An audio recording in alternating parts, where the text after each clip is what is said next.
আসসালামু আলাইকুম বন্ধুরা, কেমন আছো? আশা করি সবাই ভালো আছো। আমি একটা লং ভিডিও নিয়ে আসলাম। আসলে আমি একটু অসুস্থ ছিলাম, সারাদিন অনেক ব্যস্ত ছিলাম, একটু হাসপাতালে গেছিলাম, সেখান থেকে আসলাম।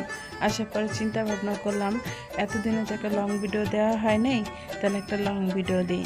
তো দেখো, আমরা কিন্তু নতুন করে একটা গরুর ফার্ম তৈরি করতেছি। হ্যাঁ, মানে এটা লালন পালন করার জন্য ফার্মটা আজকে তোমাদের মাঝে শেয়ার করব।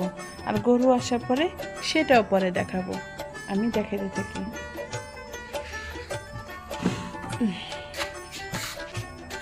দেখো, এখানে মানে নতুন এই জিনিসটা তৈরি করা হইতেছে বর্তমানে, এখনও পুরোপুরি ক্লিয়ার হয় নাই, এখনও অনেক বাকি আছে। এখানে এলো গরুর খাবার রাখার জন্য যে যে খাঁচা যে তৈরি করে না, সেই খাঁচা কিন্তু খোপে খোপে তৈরি করা হয়েছে। হ্যাঁ, আর এটিতে হলো পানি খাওয়াইব, বুঝেন নাই? তারপরে এরকম করে দেখেন পুরাটাই। আর এখানে পাইপ সিস্টেম করা হইতেছে, যে পাইপ দিয়ে পানি যাওয়ার জন্য। তো আর এই যে দুই পাশেই কিন্তু করা হয়েছে। হ্যাঁ, কারণ কম হইলে অনেকগুলো পারবো যেহেতু।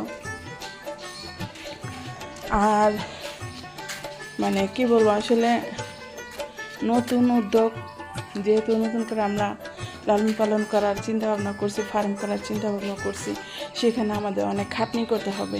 যে কোনো কাজ আপনি খাটনি না করলে কিন্তু কখনো সফলতা পাবেন না। তো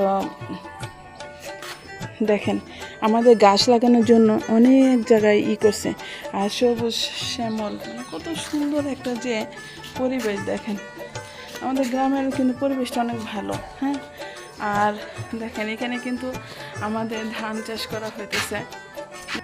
দেখেন, ধান আর ধান, চারপাশে মানে সবুজ আর সবুজ।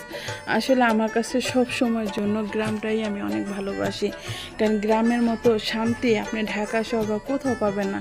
গ্রামে একটা নিঃশ্বাস নেওয়া যায়, বাতাস নেওয়া যায়, সবুজে চারিদিকে ভরা। হ্যাঁ, চোখটা জোড়া যায়।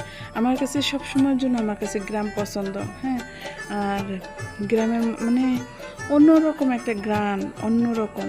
আর ঢাকা শহরে তো খালি গাড়ির শব্দে আমার মাথা শেষ হয়ে যায়। তবে যাই হোক, ভিডিওটা যদি তোমাদের মাঝে একটু হলেও ভালো লাগে, তো অবশ্যই তোমরা লাইক কমেন্ট শেয়ার করে দিও। আর আরেকটা কথা, দেখো আমাদের কাছে রয়্যাল হয়েছে, কে কে এই রয়্যালগুলো চিনো বা খাইতে আসবা, চলে আসো।